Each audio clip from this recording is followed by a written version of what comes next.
ఓటమి ఎడల ఆయన ప్రణాళిక ఉంటుంది. ఒక్కొక్క సేవకుని ఒక్కొక్క భారంగా ఆయన వాడుకుంటాడు. హల్లెలూయా. ఎందుకంటే ఆ భారము ఆ ప్రయాస పడకపోతే సంఘం అనేది అభివృద్ధి కాదు. సంఘము కూడా అంత ప్రయాసపడి, నేను ఎంత ప్రయాస పడుతున్నాను, ఆనందం ఎంత మీరు కూడా అంత ప్రయాసనే పడతాడు. హల్లెలూయా. పరిశుద్ధ గ్రంథం నుంచి ఒక కొద్ది మాటలు, ఎందుకంటే మన మధ్యలో ప్రభు యొక్క శరీరం, ప్రభు యొక్క రక్తం ఉంది కనుక కొద్ది మాటలే, ఒక పావు గంట సేపు మనం ధ్యానం చేసుకుందాం. 9వ వృత్తాంతముల గ్రంథము 16వ అధ్యాయం 9వ వచనం. 9వ వృత్తాంతముల గ్రంథము 16వ అధ్యాయము 9వ వచనం.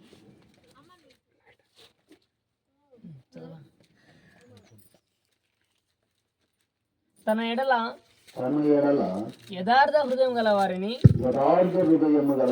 బలపరచుటకై యెహోవా కనుదృష్టి లోకమంతటా సంచారం చేయుచున్నది.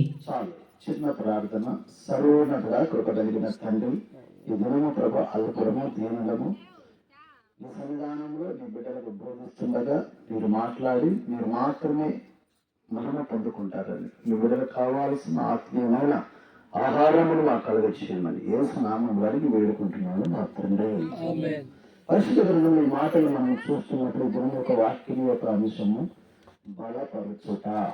అంటే ఈ దినము శరీరము ఆయన యొక్క రక్తము మన మధ్యలో ఉంది కనుక శరీరం బలపడేది కాదు, కానీ మీ ఆత్మలో ఇది బలపడాలి. హల్లెలూయా. ఎందుకంటే ఆయన తన ఎడల యథార్థ హృదయము గల వారిని బలపరచుటకై యెహోవా కనుదృష్టి లోకమంతటా ఏం చేస్తుందంట? అంటే లోకమంతటా చూస్తుంది. హల్లెలూయా. ఇదేనా దేవుడు మనల్ని అందరినీ ఇక్కడ కూర్చున్నాడు. చూద్దా, ఇక్కడ మందిరం చూస్తుంటాడు. మనం ఇక్కడ చేసే ప్రతి ప్రార్థన అన్నిటిని కూడా దేవుడు చూచగల దేవుడు. అందుకే ఆయన చూచుతున్న దేవుడు. హల్లెలూయా. ఇదే మనము శరీరానుసారంలో మనం బలము పొందేది కాదు, కానీ ఆత్మలో బలము పొందే వారిని దేవుడు చూస్తాడు. హల్లెలూయా. ఎందుకంటే ఎవరు ఆ బలం పొందేవారంటే యథార్థవంతులు. ఇదేమో యథార్థవంతులను ఆయన ఎక్కడ ఉండరా నా బిడ్డలు, ఎక్కడ ఉండరా నా ప్రజలు, ఎక్కడ బలము పొందుతున్నారా అని ఆయన చూస్తుంటాడు. హల్లెలూయా. ఈ దినము బలం లేక వచ్చిన ఈ దినము నీకు దేవుడు బలం దయచేయును గాక. దేవుడు మనం బలము కలిగును గాక. ఈ దినము దేవుడి బలముతో మీరు కనుక వెళ్ళినట్టయితే నిశ్చయముగా నా దేవుడు మీరు మన ఉన్నతమైన స్థానంలో నింపబడును గాక. ఎందుకంటే ఆయన మొట్టమొదటిగా యథార్థమందును బలపరచు వారు నేను కనులారా. ఎందుకంటే లోకములో ఈ దినము మనం చూసుకున్నట్టయితే పురికి వారు ఉన్నారు, అబద్ధి అందరూ ఉన్నారు, కానీ వాళ్ళందరూ దేవునికి అవసరపడరు. యథార్థవంతులుగా ఎవరైతే దేవుని ఎదుగుతారో, యథార్థంగా ఎవరైతే దేవుని సన్నిధిలో ఉంటారో, యథార్థంగా ఎవరైతే ప్రార్థన చేస్తారో, యథార్థంగా ఎవరైతే వాక్యము ద్వారా వాళ్ళు నడిపిస్తారో వాళ్ళని దేవుడు చూస్తుంటారు. హల్లెలూయా. ఇదేమి యథార్థవంతులను దేవుడు ఆకాశం నుంచి అపవాది ఆయన ఎదుట నిలబడి దేవుని దగ్గరకు వచ్చినప్పుడు ఒక మాట అంటారు. ఏబు గ్రంథంలో అంటే చదవాల్సిన అవసరం లేదు. అయ్యా, యూదు దేశం ముందు ఏబోయిన మనుషులని దేవుడు చెప్తుంది. అతడు యథార్థవంతుడును న్యాయవంతుడును దేవుని యందు భయభక్తులు కలిగిన వాడు. అక్కడ చెప్తున్న మాటలు మనుషులు చెప్పే మాట కాదు, అది దేవుడే సాక్ష్యం ఇస్తున్నాడు. హల్లెలూయా. ఈ దినము నీవును కూడా నన్ను బట్టి కూడా దేవుడు రేపు విమర్శ దినములు ఆయన దగ్గర దేవుడు సాక్ష్యం ఇవ్వాలా. హల్లెలూయా. ఏబును చూసుకున్నట్టయితే ఆయన యొక్క భక్తి, ఆయన యొక్క జీవితం, ఆయన యొక్క యథార్థత, ఆయన యొక్క చేసిన ప్రతి అన్నింటినీ దేవుడు చూసినాడు. అందుకే అపవాది దగ్గర ఎదురుగా డైరెక్ట్గా అడుగుతున్నాడు, ఏబు సంగతిని గుర్తించుకువా అని. హల్లెలూయా. యథార్థవంతుని బలపరుస్తాడంటే ఏబు ఎంతమైన కఠినమైన పరిస్థితిలో ఉన్నాడు. కనీసం చనిపోయే స్థితిలో ఆయన పురుగులు వచ్చి అన్నీ కలిగినాయి, కానీ దేవుడు ఆయన్ని బలపరుస్తూనే ఉన్నాడు. హల్లెలూయా. ఇప్పుడు ఆయన ఏబుని కనుక చూడక చూస్తూ తీసుకో ఏబు కనుక దేవుడే కనుక చూసిండకపోతే ఏబు యొక్క పరిస్థితి ఏమో. అపవాడు ఒక మాట అంటాడు, ఏమంటే నువ్వు ఏబుకు కలిసి వేస్తావు కదా అట్లా ఉందా ఏబు గ్రంథంలో. మరి అప్పుడు అంటే మరి ఏబు యొక్క కంచె తీసివేయి, ఆ కంచె తీసివేసినప్పుడు అతడు కూడా యథార్థత కోల్పోతాడంటే ఏబు ఈ దేవుడు అంటాడు ఒక మాట, అంటే కంచె తీసివేస్తున్నాను కానీ మరణానికి మాత్రం నేను అప్పగించను. ఈ దినము యథార్థవంతుని దేవుడు చూస్తున్నాడు. ఎందుకంటే దేవుడు దేశంలో ఏబు యొక్క భక్తి తెలుసు, అపవాదికి తెలియదా. అపవాది అనుకున్నట్టు తెలియక పరిస్థితిని ఈ శరీరము తీసివేస్తే, ఈ శరీరము కనుక మనము పాడు చేస్తే నేను యథార్థత కోల్పోతాడు అనుకున్నాడు. కానీ యథార్థతను కోల్పోకుండా చివరికి తన భార్య వచ్చినప్పటికీ తనను అవమానించి చనిపోన్నప్పుడు కూడా యథార్థను కోల్పోలేదు. అల్లెలుగా. అందుకే గ్రంథంలో రాయబడిన మాట, ఆయన యథార్థత హృదయం గల వారిని బలపరచుటకై ఆయన కన్నులు లోకమంతటా వ్యాపించును సంచరిస్తున్నది. హల్లెలూయా. ఈ దినం నీ పట్ల, నా పట్ల, సేవకుని పట్ల, అందరి పట్ల కూడా నీవు యథార్థంగా ఏదైతే సేవ చేస్తున్నావో, యథార్థంగా ఏదైతే భక్తి చేస్తున్నావో, యథార్థంగా ఏదైతే నువ్వు ప్రార్థన చేస్తున్నావో ఆకాశం నుంచి నా ప్రభు చూస్తున్నాడు. హల్లెలూయా. ఈ దినం శరీరం మన మధ్యలో ఉన్నది, నువ్వు యథార్థంగా వేస్తున్నావా లేకపోతే అవిత్రంగా వేస్తున్నావా అనేది అన్ని కూడా ప్రభు చూస్తున్న దేవుడు. హల్లెలూయా. ఎందుకంటే ఆయన యథార్థవంతుల కోసమై లోకమంతట కూడా కనులార ఎక్కడ నాకు ఇష్టమైన కుమారులు, ఎక్కడ నా ఇష్టమైన కుమార్తెలు యథార్థంగా వారు ఉండి వారు ఎక్కడ అని చూస్తూనే ఉంటారు. మనం చూసుకున్నప్పుడు ఇది ఒక మనుషుల దృష్టికి ఒక పాటే, కానీ దేవుని దృష్టికి ఇది పాట మాత్రం అనిపించదు. ఇది ఒక దేవుని యొక్క సన్నిధి. హల్లెలూయా. ఈ దేవుని సన్నిధిలో మనం ఎట్టంటే అలా ఉండకూడదు, ఎలాగలాగా గడపకూడదు, ఎలాగలాగా ప్రార్థన చేయకూడదు. ఒక నిష్టము, ఒక నియమం. ఎందుకంటే దేవుడు ఆకాశం నుంచి అందరిని చూస్తున్న దేవుడు. ఈ దినం నీ యథార్థతను చూస్తున్న దేవుడు ఈ దినం నీ యథార్థత ద్వారా ఈ కుటుంబాన్ని కూడా బలపరుస్తాడు. హల్లెలూయా. నిన్ను గనక బలము యథార్థత కనుక ఉంటే మనం అనుకుంటాం, నాకన్నా మా సేవకుడు ఇంత సన్నగా ఉంటారు. కొంతమంది చాలా మంది నాతో కూడా సేవకులు అన్నమాట. ముందు మీ సేవకుడికి ఏదైనా బలమైన ఆహారం పెట్టకూడదు. నేను అన్నమాట మా సేవకుడు శరీరం బలం లేకపోయినా ఆత్మీయ బలం ఉందన్న. శరీర బలం కొన్ని రోజులకు పోతుంది, మరి ఆత్మ బలం అయితే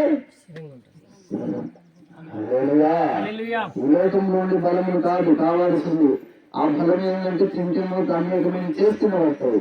ఆత్మీయ బలము, ప్రార్థన యొక్క బలము, ఉపవాసముల యొక్క బలము, సేవ ఎలా చేయాలా, సేవకులు ఎలా నడిపించాలా, అనేక మందిని విశ్వాసం ఎలా నడిపించాలనే బలము యథార్థత వెలుగుంటే వారు బలం పొందుకున్నవారు. హల్లెలూయా.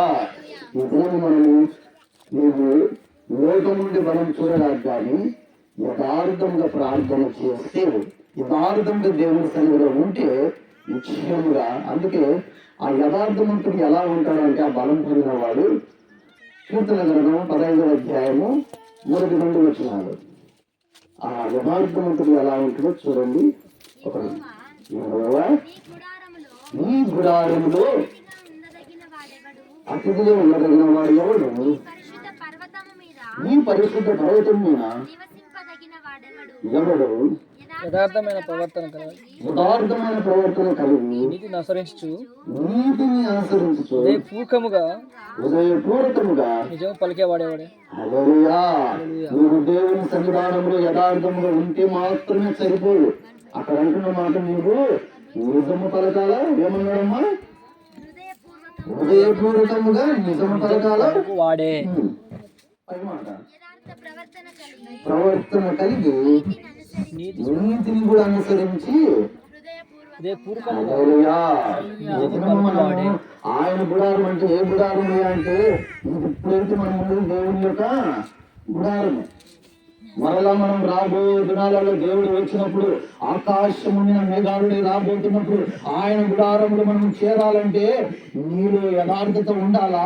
యథార్థతలో ఉన్న నీవు ఆయన ఎదుటి వారి దగ్గర కొంతమంది అంటారు, నేను అన్నిటిలో యథార్థం ఉంటాను అని చెప్పి ఎదుటి వారు వచ్చినప్పుడు మీ ఇంట్లో ఏదన్నా ఉంటే మంచి ఏం లేదు అన్నీ ఉంటాయి వాళ్ళ ఇంట్లో సమృద్ధిగా ఉంటాయి. ఏదన్నా మనకు ఒక కొంచెం సహాయం అంటే మాకు అది ఏమి లేవు అక్కడ ఉంటారు వాళ్ళకేం వచ్చింది మనకెందుకు ఎందుకంటే యథార్థత నీకున్నా లేకపోయినా సారే పాత్రాలు అసలు ఏం చేసిందయ్యా అంటే తన కుటుంబంలో ఉన్న ఇద్దరు ఒక కుమారునికి ఆమెకు అన్నం రొట్టెలు చేసుకొని దైవజనుడు వచ్చినప్పుడు నాకు కూడా అవసరం లేదు నా ఇంటికి దైవజనుడు వచ్చినాడని చెప్పి వారికి కూడా ఆహారం లేకుండా ఆ రొట్టెలు ఇచ్చిన తర్వాత ఆమె కుటుంబం ఆశీర్వదించబడింది. హల్లెలూయా. అది యథార్థత అంటే ఎదురు అన్ని పెట్టుకొని ఏమి లేదని చెప్పేది కాదు. నీలో గనక నిజమైన యథార్థత ఉంటే ఆ దినం సారేపాత్రాల యొక్క స్త్రీని దేవుడు ఎలాగైతే దేవుడు తెలియదా ఆమె దగ్గర ఉండేదే రెండు కానీ ఏలియాను దేవుడే పంపించింది అలాగే నువ్వు సారేపాత్రాల స్త్రీ దగ్గర వెళ్ళవని. మరి దేవుడు ఎందుకు పంపినాడంటే ఆమెను ఆశీర్వదించడానికి. హల్లెలూయా. ఈ దినము మనం ఆశీర్వదించబడడానికి గల కారణము మనము ఇంకా యథార్థత లేకుండా ఉండకపోవడానికి గల కారణం ఏదైనా అంటే నిజము పలకలేకపోవడము. హల్లెలూయా. యథార్థవంతుని యొక్క లక్షణం ఏంది అంటే నిజము పలకాల. ఉన్నది చెప్పాలి ఏంది ఈ దినం మనం ఒకటి ఉంచుకొని ఒకటి లేదని చెప్పినంత మాత్రాన ఇది నా కుమారులకు పనికి వస్తుంది ఇది నా అందరూ పనికి నా కుటుంబం ఒకళ్ళు ఇలాగనే కళ్ళు మూసుకొని ఆహారం పెట్టుకొని నువ్వు లేదు నా అబ్బాయి లేదు నేనే సంపాదించినానని కళ్ళు మూసుకొని తెలిసారట అదంతా కుక్కలు వేసుకుపోయిందంట. ఏం వేసుకుపోయిందమ్మా నువ్వే లేదు ఎవరు అనేది దేవుణ్ణి నువ్వే లేదు మా ఎవరే లేదు నేను సంపాదించినప్పుడు సంపాదన అంటేంది ఈ దినము మనకు కలిగింది మనం లేదు గొప్పదనం కాదు. ఉన్న దాంట్లో కొంచెమైనా ఇతరులకు హల్లెలూయా. దేవుడు ఏమంటున్నాడు ఒక వస్త్రము ఒక వస్త్రమును ఇతరులకు మీరు ఇంటి దగ్గర ఆహారం కనుక ఉంటే కొంతమంది ఆహారంలో మనము ఉపవాసం ఉన్నప్పుడు మనం ఏం చేయాలా ఆహారం ఇతరులకు. హల్లెలూయా. ఎందుకంటే ఈ దినం యథార్థత దేవుడు ఏం చెప్పమని దేవుడు ఏం చెప్పాలంటే ముందు మనకు వాళ్ళకు యథార్థత నివర్తించను. హల్లెలూయా. ఎందుకంటే ఈ దినం యథార్థత కరువు అయిపోతుంది. ఎక్కడ చూసిన అబద్ధములు అనేకమైన ఏదో చెప్పినా ఎందుకంటే యథార్థత కనుక మనకు లేకపోతే దేవుడు మనం ఆయన దగ్గరికి కాదు కదా ఆయన గుడారం కాదు కూడా ఆయన వ్యక్తి కూడా ఎక్కడం. హల్లెలూయా. ఈ దినము దేవుడు మనల్ని బలపరుస్తున్నాడు. దేవుడు మనల్ని నిశ్చయముగా యథార్థవంతులుగా చేయబోతున్నాడు. ఎందుకంటే ఆయన రాత్రి సమీపించింది కనుక. హల్లెలూయా. అందుకే జకరయ్య గ్రంథము జకరయ్య 12వ అధ్యాయము 5వ వచనము రెండు మాటలు చూసుకొని వాటిని అన్వయించుకున్నాం. జకరయ్య 12వ అధ్యాయము 5వ వచనము.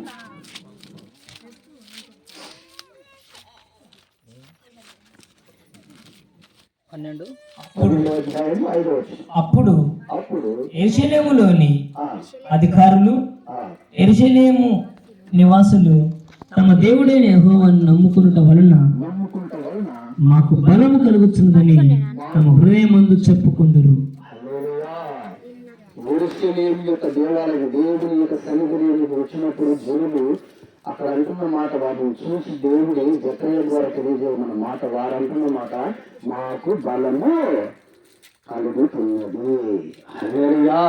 ఈ గురువు నీవు అనేక కొంతమంది బలహీనత వచ్చినప్పటికీ కూడా శరీరంలో ఏది వ్యాధులతో వచ్చినప్పటికి కూడా దేవుని సన్నిధానంలో కనుక వచ్చి నువ్వు మరలా పోయేటప్పుడు నీలో ఉన్న ప్రతి బలహీనతను దేవుడు తీసివేసి బలముతో నింపుదాకా. మనము ఏ బలహీనత వచ్చినామో దేవుడు ఇక్కడికి వచ్చిన తర్వాత సమృద్ధిగానే మనం పంపుతాం తప్ప బలం లేని వారిగా పంపడు. ఎందుకంటే నా మందిరానంలో ఒక దినము గడిపినా 1000 దినముల కన్నా మరి ఈ శ్రేష్టమైన ఈ దేవుని సన్నిధానానికి వచ్చిన మనల్ని దేవుడు బలపరచడా. ఈ దినము దేవుని మందిరంలో ఉంటున్న మనము దేవుని సన్నిధానంలో ఉంటున్న నువ్వు యథార్థతగా ఉండి యథార్థవంతులుగా నువ్వు గనక ప్రార్థన చేస్తే యథార్థవంతులుగా కనుక జీవిస్తే ఈ దినము నిన్ను దేవుడు నిశ్చయముగా బలముతో నింపుతాడు. హల్లెలూయా. ఆ దినం యెరూషలేములో వాళ్ళందరూ ఉన్నప్పుడు బలము పొందుకున్నారు. ఎందుకంటే వారికి తెలియదు. ఇశ్రాయేలు ప్రజలు ఎప్పుడు కూడా దేవుని యందు వారు గుర్తించిన వారు కాదు. మోషే అనే వాళ్ళు కొన్ని ఉపతిపలు పెట్టి అనేకమైన మాట్లాడి ఆయన కృంగదీసిన వారు. అలాంటి ప్రజలు అంటున్నమాట ఏమన్నారయ్యా, యెరూషలేములో మేము ఉన్నప్పుడు మేము బలమును చదివమాట. అప్పుడు యెరూషలేములోని అధికారులు యెరూషలేము నివాసులు తమ దేవుడైన యెహోవాను నమ్ముకొనుట వలన మాకు బలము కలుగుచున్నదని తమ హృదయమందు చెప్పుకొందరు. అక్కడ చూసినప్పుడు అధికారులతో సహా వాళ్ళు అంటున్నమాట. ఈ దినం మనము నిన్న మన దగ్గరికి ఆ మేడం గారు వచ్చింది. ఒక మాట అన్నారు, మీరు గుర్తుంది కదా మేడం గారు. ఎంతమంది ఆ మాట ఎన్నో కదా నాకు ఇప్పుడు తెలుసు. ఏమన్నారు గుర్తుంది ఎవరికన్నా? ఈ సంవిధానంలో గొప్ప ప్రసన్నత ఉందయ్యా, ఆత్మీయంగా బలపడుతున్నారు అని అన్నది. ఎందుకంటే ఆ మాట, ఎందుకంటే మనం చేసే ప్రవర్తన, మనం చేసే తీరు అన్నిటిని బట్టి ఇతరులు సాక్ష్యం చెప్తున్నారు. అదేవిధంగా నేను ఎవరు అనుకునేది అనేది కూడా అంత తొందరగా మర్చిపోను. ఎందుకంటే మరలా కూడా ధ్యానం చేస్తాం, మరలా కూడా ఎలాంటి స్వభావం, మీరు ఎంతసేపు కూడగలరో నాకు తెలుసు, మీరు ఎంతసేపు నిలబడో తెలుసు, అన్నింటినీ కూడా దేవుడు గ్రహింపు చేసినవాడు. అదేవిధంగా ఎందుకంటే ఈ దినము మనము దేవుని సన్నిధానంలో ఉంటే మనం బలం పొందుకుంటాం. అదేవిధంగా కేవలం దేవుని సన్నిధానం ఉండేదే కాదు, యథార్థత ప్రవర్తన ఇందులో ఉండాలా, యథార్థతగా దేవుని సన్నిధానంలో నిలబడాలా. ఇతడు వచ్చినప్పుడు ఏదైనా అడిగినప్పుడు నీవు గనక యథార్థవంతంగా లేకపోతే ఆ యథార్థతను దేవుడు చూసి నువ్వు నా ఎదుట యథార్థంగా మాత్రమే ఉన్నావు, కానీ ప్రజల ఎదుట నువ్వు యథార్థంగా లేదు. ఎందుకంటే ఆయన లోకమంతటా ఆయన కన్ను సంచరిస్తున్నది. అదేవిధంగా గుణము కనుక నువ్వు యథార్థతగా ఉంటే ఆ యథార్థతను దేవుని బలపరుస్తాను. చివరి మాట చూసుకుందాము. రోమిలకు రాసిన చివరి మాట చూసుకొని వాక్యాన్ని ముగించుకుందాం. రోమిలకు రాసిన 4వ అధ్యాయం 12వ వచనం. చివరిగా మనలో ఏముండాలనేది మనం చూసుకొని వాక్యాన్ని ముగించుకుందాం. మరియు సున్నతి గల వారికి తండ్రి ఒకను అనగా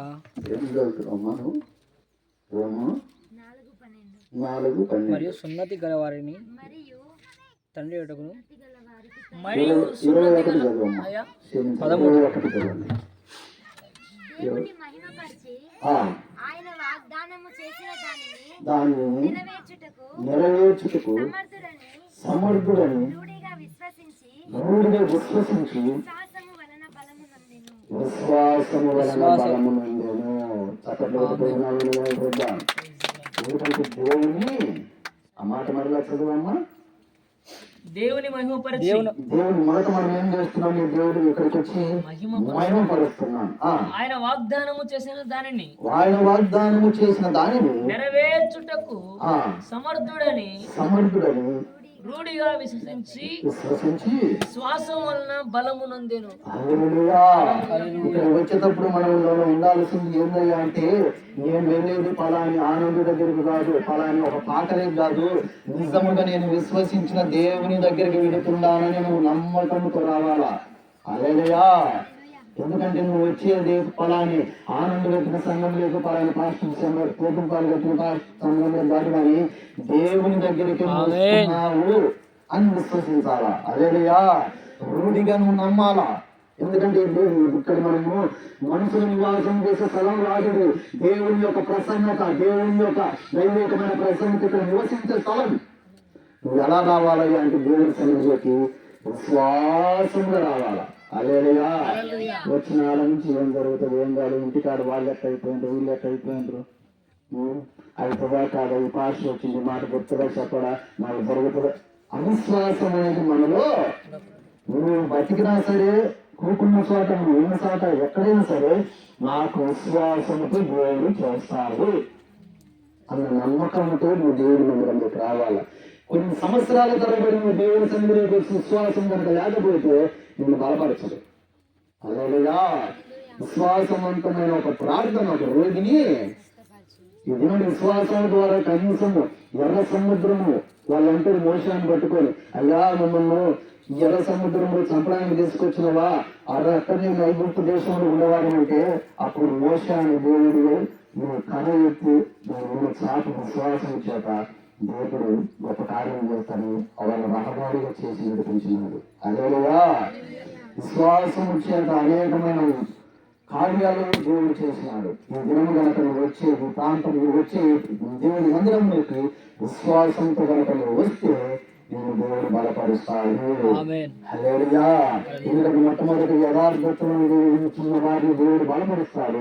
యథార్థవంతులు ఎలా జీవించాలంటే నిజంగా పలుకు వారిని ఆయన ఎడల ఉన్నవారిని నిజంగా ఆయన ప్రారంభంలో ఉన్నవారిని నిజం పలుకు వారిని యథార్థవంతులు వాళ్ళని పరిశోధిస్తాడు. మనం కూడా విశ్వాసంతో కనుక దేవుడు మందిరంలోకి వస్తే మిమ్మల్ని దేవుడు బలపరచును గాక. మోకరించుకున్నట్టయితే మన మధ్యలో ప్రభు యొక్క శరీరం ఉన్నది.